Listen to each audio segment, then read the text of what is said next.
Hi friends, ಎಲ್ರಿಗೂ ನಮಸ್ಕಾರ. Friends, ನನ್ನ ಚಾನಲ್ನ ಹೊಸದಾಗಿ ಸಬ್ಸ್ಕ್ರೈಬ್ ಮಾಡಿರುವಂಥ ಎಲ್ರಿಗೂ welcome to my YouTube channel. ಹಾಗೂ ಈಗಾಗಲೇ ಯಾರು ಸಬ್ಸ್ಕ್ರೈಬ್ ಮಾಡಿದ್ದೀರೋ ನೀವೆಲ್ಲರೂ ಕೂಡ ಚೆನ್ನಾಗಿದ್ದೀರಾ ಅಂತ ಭಾವಿಸ್ತಾ ಇದ್ದೀನಿ. ನಾನು ಕೂಡ ಇಲ್ಲಿ ಕ್ಷೇಮವಾಗಿದ್ದೀನಿ. ಫ್ರೆಂಡ್ಸ್, ಈ ದಿನ ಈ ವಿಡಿಯೋ ಮಾಡ್ತಿರೋದು ಒಂದು ಹಣ್ಣಿನ ವಿಚಾರ ಬಗ್ಗೆ ಮಾತಾಡೋಣ ಅಂಥೇಳಿ. ನಾನು ಮೊನ್ನೆ ಅದೇ ಮಲೇಶ್ವರಂಗೆ ಹೋಗಿದ್ದೆ. ಏನಕ್ಕೆ ಹೇಳಿ, ಕಡಲೆಕಾಯಿ ಪರಿಷೆ ಇತ್ತಲ್ಲ, ಆವತ್ತಿನ ದಿವಸ ಅಲ್ಲಿ ಹೋಗಿದ್ದೆ. ಹೋದಾಗ ನನಗೆ ಇದು ಆ್ಯಕ್ಚುಲಿ ವಾಟರ್ ಚೆಸ್ಟ್ನಟ್ ಬಗ್ಗೆ ನನಗೆ ಗೊತ್ತಿತ್ತು. ಬಿಕಾಸ್ ನಾನು ಇದು ಸಿಂಗಾದ ಆಟ ಅಂತಲೇ ಹೇಳಿ ಸಿಗುತ್ತೆ. ಇದು ಗ್ಲೂಟನ್ ಫ್ರೀ ಆಗಿದೆ. ನಾವು ಈ ವೀಟು ಅಥವಾ ಬೇರೆ ಏನದು ಆಟಗಳನ್ನ ಯೂಸ್ ಮಾಡಿದ್ರೆ ಅದರಲ್ಲಿ ಗ್ಲೂಟನ್ ಅಂಶ ಇರುತ್ತೆ ಅಂತ ನಿಮಗೆ ಗೊತ್ತು. ಬಟ್ ಇದು ಗ್ಲೂಟನ್ ಫ್ರೀ ಇರೋದ್ರಿಂದ ನಾನು ಮುಂಚೆಯಿಂದ ಇದ್ದು ಹಸಿಟ್ಟು ತರಿಸ್ತಾ ಇದ್ದೆ. ನೋಡಿ, ಇದೆ ನಾನು ಮಾತಾಡ್ತಿರೋದು ಇದ್ರ ಬಗ್ಗೆ. ಇದು ನೋಡ್ಲಿಕ್ಕೆ ಈ ರೀತಿ ಇರುತ್ತೆ. ಹಸಿದು ಕೂಡ ಸಿಗುತ್ತೆ ಫ್ರೆಂಡ್ಸ್. ಇದು ಗ್ರೀನ್ ಕಲರ್ ಎಳೆದು, ಅದನ್ನು ಹಿಮಾಚಲ್ ಪ್ರದೇಶದಲ್ಲಿ ಇದನ್ನು ಬೆಳೀತಾರೆ. ಅಂದರೆ ಇದು ಸೀಸ್ನಲ್ ಫ್ರೂಟು, ಎಲ್ಲ ಸೀಸನಲ್ಲೂ ಸಿಗಲ್ಲ. ಈಗ ವಿಂಟರ್ಗೆ ಬರುವಂಥ ಒಂದು ಹಣ್ಣಿದು. ಇದನ್ನು ಹಣ್ಣು ಅಂತ ಕರೀತಾರೆ ಫ್ರೆಂಡ್ಸ್ ಅವರು.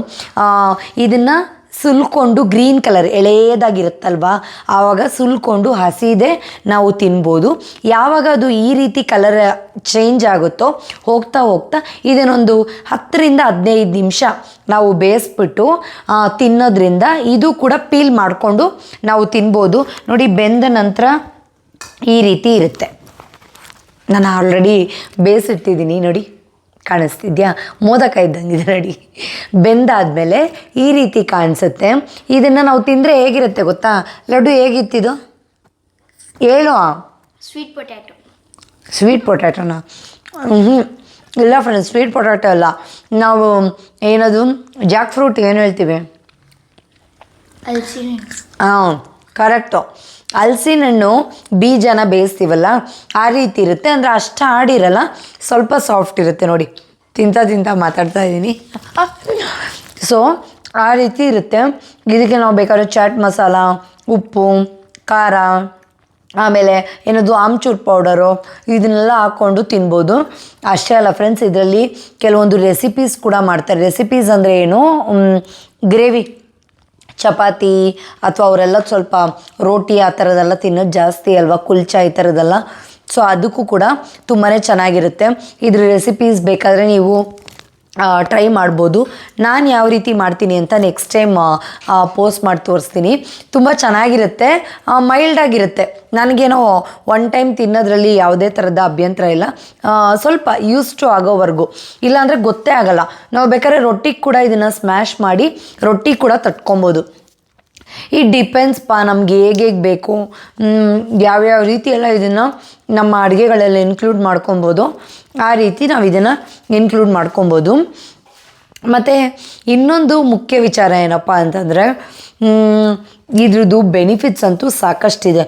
ನಿಮಗೆ ಯಾರಿಗೆ ಒಂದು ಒಳ್ಳೆ ಹೆಲ್ದಿ ಹಣ್ಣ ತಿನ್ನಬೇಕು ಅಂತ ಈಗಾಗಲೇ ನಾವೆಲ್ಲರೂ ಆ್ಯಪಲ್ ತಿಂತೀವಿ, ಕಲ್ಲಂಗಡಿ ಹಣ್ಣು ತಿಂತೀವಿ, ಆರೆಂಜ್ ತಿಂತೀವಿ ಅಲ್ವಾ? ಅದೇ ರೀತಿ ಇನ್ನು ಮುಂದೆ ಇದನ್ನು ಕೂಡ ನೀವು ಆ್ಯಡ್ ಮಾಡ್ಕೊಳ್ಳೋದ್ರಿಂದ ತುಂಬಾ ಹೆಲ್ಪ್ ಆಗುತ್ತೆ ಫ್ರೆಂಡ್ಸ್. ಇದರಲ್ಲಿ ಲೋ ಕ್ಯಾಲೋರಿ ಇದೆ ಮತ್ತು ನ್ಯೂಟ್ರಿಷನ್ ವ್ಯಾಲ್ಯೂ ಅಂತೂ ತುಂಬಾ ಹೈ ಆಗಿದೆ. ಸೊ ಹಾಗಾಗಿ ಪ್ರತಿಯೊಬ್ಬರಿಗೂ ಆರೋಗ್ಯ ದೃಷ್ಟಿಯಲ್ಲಿ ತುಂಬ ಒಳ್ಳೆಯದು. ಅಷ್ಟೇ ಅಲ್ಲ ಫ್ರೆಂಡ್ಸ್, ಇದು ಪ್ರೋಟೀನ್ ಇದೆ ಮತ್ತು ಫೈಬರ್ ಯಥೇಚ್ಛವಾಗಿದೆ. ಮತ್ತು ನಮ್ಮ ಸ್ಕಿನ್ನು ಹೈಡ್ರೇಷನ್, ನೀರಿನ ಅಂಶ ಇದರಲ್ಲಿ ಜಾಸ್ತಿ ಇದೆ. ಹಾಗಾಗಿ ನಮ್ಮ ಸ್ಕಿನ್ನ ಹೈಡ್ರೇಟ್ ಮಾಡೋಕ್ಕೆ ಕೂಡ ಹೆಲ್ಪ್ ಮಾಡುತ್ತೆ.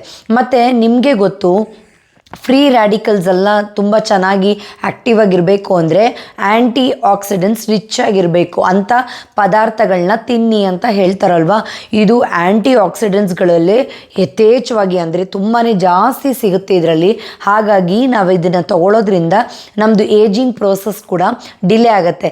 ಯಾರಿಗಿಷ್ಟ ಇಲ್ಲಪ್ಪ ನಾವು ತುಂಬ ಚೆನ್ನಾಗಿ ಕಾಣಿಸ್ಬೇಕು, ಯೂತ್ಫುಲ್ಲಾಗಿರಬೇಕು ಅಂಥವರು ಖಂಡಿತವಾಗ್ಲೂ ಬಳಸ್ಬೋದಾದಂಥ ಒಂದು ಹಣ್ಣು ಅಂತಲೇ ಹೇಳ್ಬೋದು. ಮತ್ತು ಅಷ್ಟೇ ಅಲ್ಲ, ಇದು ಲೋ ಗ್ಲೈಸಮಿಕ್ ಇಂಡೆಕ್ಸ್ ಹೊಂದಿರುವಂಥ ಲೋ GI ಫುಡ್ ಅಂತ ಹೇಳ್ತಾರಲ್ವ. ಹಾಗೆ ಇದು ಡಯಾಬಿಟೀಸ್ ಅವ್ರಿಗೆ ತುಂಬಾ ಹೆಲ್ಪ್ ಮಾಡುತ್ತೆ.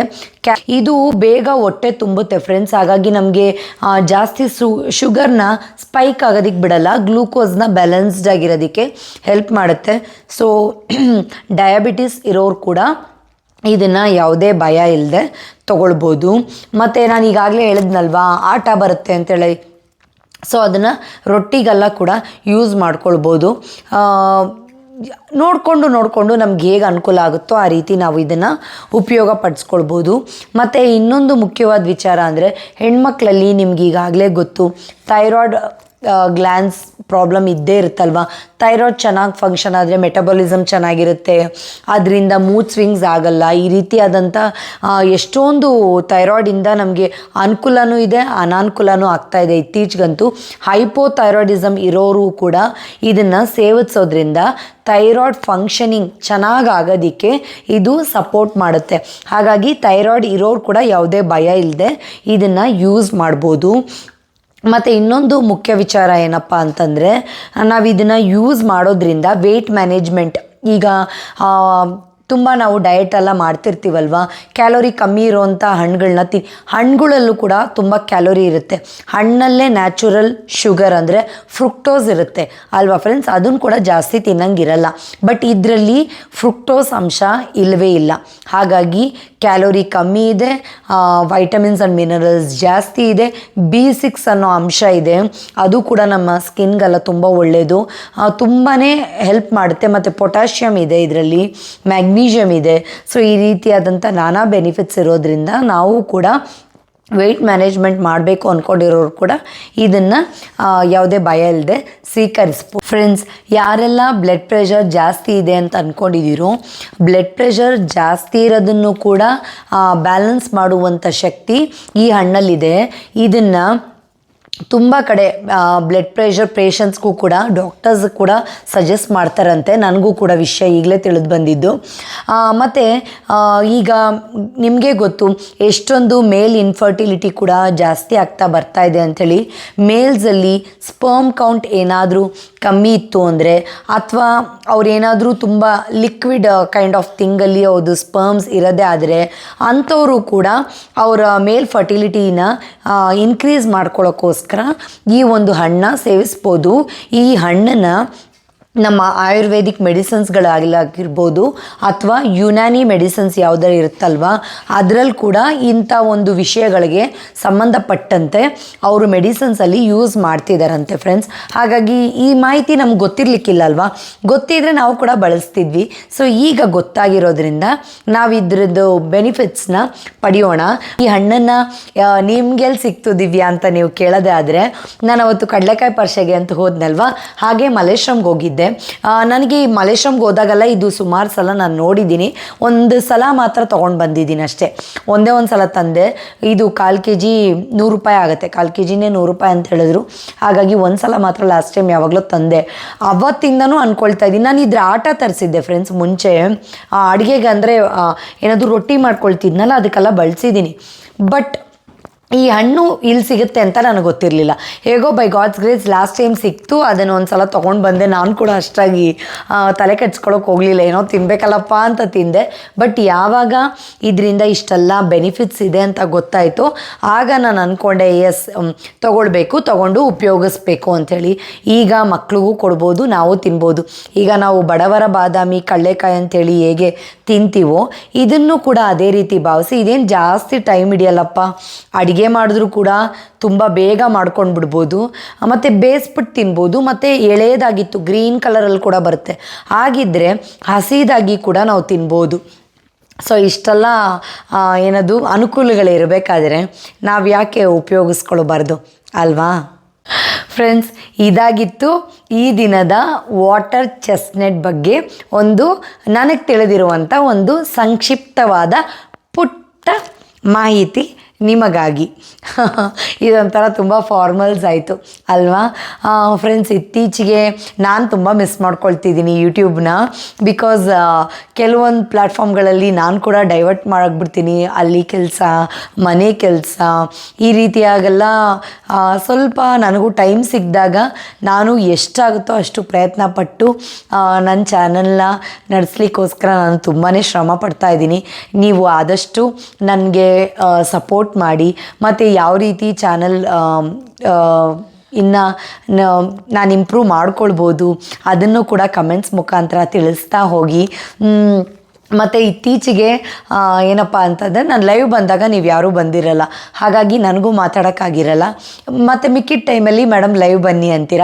ದಯವಿಟ್ಟು ನಾನು ಲೈವ್ ಬರ್ತಿದ್ದೀನಿ ಅಂದಾಗ ಸಾಧ್ಯವಾದಷ್ಟು ಲೈವ್ನ ಜಾಯ್ನ್ ಆಗೋದಕ್ಕೆ ಪ್ರಯತ್ನ ಪಡಿ, ನನಗೆ ಹೆಲ್ಪ್ ಮಾಡಿ. ಮತ್ತು ನಂದು ರೀಲ್ಸ್ ಎಲ್ಲ ಪೋಸ್ಟ್ ಮಾಡ್ತಾಯಿದ್ದೀನಿ, ಹೇಗೆ ಅನಿಸ್ತಿದೆ ಅಂತ ತಿಳಿಸಿ. ಇನ್ನು ಮುಂದಿನ ದಿನಗಳಲ್ಲಿ ನಾನು ಇನ್ನೂ ಹೆಚ್ಚೆಚ್ಚು ನಿಮ್ಗಳ ಜೊತೆ ಎಷ್ಟೊಂದು ವಿಷಯಗಳನ್ನ ಹಂಚ್ಕೊಳ್ಬೇಕು ಅಂತಿದ್ದೀನಿ. ಕೆಲವೊಂದು ವ್ಲಾಗ್ಸ್ಗಳನ್ನ ಮಾಡೋದಕ್ಕೆ ನನಗೆ ತುಂಬ ಆಸಕ್ತಿ ಇದೆ. ಬಟ್ ಸಮಯದ ಅಭಾವ, ಏನು ಮಾಡ್ತೀರಾ, ನಾನಾ ಕೆಲಸಗಳಲ್ಲಿ ತೊಡಗಿರೋದ್ರಿಂದ ನನಗೆ ಸ್ವಲ್ಪ ಟೈಮ್ ತೊಗೊಳ್ತಾ ಇದ್ದೀನಿ, ಕ್ಷಮೆ ಇರಲಿ. ಬಿಕಾಸ್ ನೀವೇನಾದರೂ ಆ ರೀತಿ ಇಲ್ಲ ದಿವ್ಯಾ ಏನಾದರೂ ನಾವು ಎಕ್ಸ್ಪೆಕ್ಟ್ ಮಾಡ್ತಿರೋದೇ ಬೇರೆ ದಿವ್ಯಾಯಿಂದ, ಇದನ್ನು ನನಗೆ ವಿಡಿಯೋ ಮುಖಾಂತರ ಅವ್ರು ಏನಾದರೂ ಹೇಳಿದ್ರೆ ಚೆನ್ನಾಗಿರುತ್ತೆ ಅನ್ಸಿದ್ರೆ ದಯವಿಟ್ಟು ಕಮೆಂಟಲ್ಲಿ ತಿಳಿಸಿ. ನನ್ನ ನೆಕ್ಸ್ಟ್ ವ್ಲಾಗ್ ನೀವೇನು ಡಿಮ್ಯಾಂಡ್ ಇಡ್ತಿರೋ, ಲೈಕ್ ನಾನು ಏನೇ ಕೇಳಿದ್ರು ಕೂಡ ನಾನು ಅದನ್ನು ಮುಕ್ತವಾಗಿ ನಿಮ್ಮ ಜೊತೆ ಹಂಚ್ಕೊಳ್ಳೋಕ್ಕೆ ರೆಡಿ ಇದ್ದೀನಿ ಅಂತ ಹೇಳಲಿಕ್ಕೆ ಇಷ್ಟಪಡ್ತೀನಿ. ಆಮೇಲೆ ನೀವೆಲ್ಲರೂ ತುಂಬ ಚೆನ್ನಾಗಿದ್ದೀರಾ ಅಂತ ಭಾವಿಸ್ತೀನಿ. ಬಿಕಾಸ್ ನಾನು ಹೇಗಿದ್ದೀನಿ, ಏನು ಮಾಡ್ತಿದ್ದೀನಿ ಅಂತೇಳಿ ನಾನು ನನ್ನ ಚಾನಲ್ ಮುಖಾಂತರ ನಿಮ್ಮ ಮುಂದೆ ಬಂದು ಸದಾ ಕಾಲ ನಿಲ್ತಾನೇ ಇದ್ದೀನಿ. ಬಟ್ ನೀವೆಲ್ಲರೂ ಹೇಗಿದ್ದೀರಾ, ಏನು ಮಾಡ್ತಿದ್ದೀರಾ ಅಂಥೇಳಿ ನನಗೆ ಗೊತ್ತಾಗಿರಲ್ಲ. ಸೊ ಹಾಗಾಗಿ ಹೇಗಿದ್ದೀರಾ ಅಂತ ಪದೇ ಪದೇ ಕೇಳ್ತಾ ಇದ್ದೀನಿ. ಏನಾದರೂ ನಿಮಗೆ ಬೋರ್ ಆಗಿದ್ದರೆ ದಯವಿಟ್ಟು ಕ್ಷಮಿಸಿ. ಮುಂದಿನ ವಿಡಿಯೋದಲ್ಲಿ ಖಂಡಿತವಾಗ್ಲೂ ನಾನು ಏನಾದರೂ ಒಂದು ನನ್ನ ಬಗ್ಗೆ, ಈ ನಡುವೆ ನೋಡಿ ಡೈಲಿ ವ್ಲಾಗ್ಸ್ ಮಾಡಲಿಕ್ಕೆ ಆಗಲಿಲ್ಲ because I was little bit busy. But ನನ್ನ ವೀಡಿಯೋಸ್ ಹೇಗೆ ಅನಿಸ್ತಾ ಇದೆ, ಶಾರ್ಟ್ಸ್ ಹೇಗೆ ಬರ್ತಾ ಇದೆ ದಯವಿಟ್ಟು ತಿಳಿಸಿ, ಇದರಿಂದ ಹೆಲ್ಪ್ ಆಗುತ್ತೆ. ಯಾವುದೇ ನಮ್ಮ ಸಮಾಜಕ್ಕಾಗಲಿ ನಮ್ಮ ಲೇಡೀಸ್ಗಾಗಲಿ ಹೆಲ್ಪ್ ಆಗುತ್ತೆ ಅನ್ನೋದಾದರೆ ಖಂಡಿತವಾಗ್ಲೂ ಆ ವಿಡಿಯೋ ಕಂಟೆಂಟ್ನ ನಾನು ಮಾಡೇ ಮಾಡ್ತೀನಿ ಫ್ರೆಂಡ್ಸ್. ನಿಮ್ಮ ಫ್ಯಾಮಿಲಿ ಆ್ಯಂಡ್ ಫ್ರೆಂಡ್ಸ್ಗೆ ನನ್ನ ಚಾನಲ್ನ ರೆಫರ್ ಮಾಡಿ. ಇನ್ನೂ ಹೆಚ್ಚೆಚ್ಚು ಜನ ಜಾಯಿನ್ ಆಗ್ತಿದೆ, ನಮ್ಮ ಫ್ಯಾಮಿಲಿ ಇನ್ನೂ ದೊಡ್ಡದಾಗಲಿ. ಈಗಂತೂ ನನ್ನ ಫ್ಯಾಮಿಲಿ ತುಂಬ ಚಿಕ್ಕದಾಗಿದೆ, ಅಂದರೆ ಪರ್ಸ್ನಲಿ ನಾನು ಹೇಳ್ತಾ ಇರೋದು ಚಿಕ್ಕದಾಗಿದೆ. ಈ ಫ್ಯಾಮಿಲಿ ಹೋಗ್ತಾ ಹೋಗ್ತಾ ದೊಡ್ಡದಾಗಲಿ, ನಾನು ಆಸೆ ಪಟ್ಟಂತೆ ಒಂದು ಒಳ್ಳೆ ತುಂಬು ಕುಟುಂಬ ನಮ್ಮದಾಗಲಿ ಅಂತ ನಾನು ಆಶಿಸ್ತೀನಿ. ನಿಮ್ಮ ಆರೈಕೆ ಸದಾ ನನ್ನ ಮೇಲೆ ಇರಲಿ ಅಂತ ಈ ಮುಖಾಂತರ ಬೇಡ್ಕೊಳ್ತಾ ಇದ್ದೀನಿ. ಧನ್ಯವಾದಗಳು.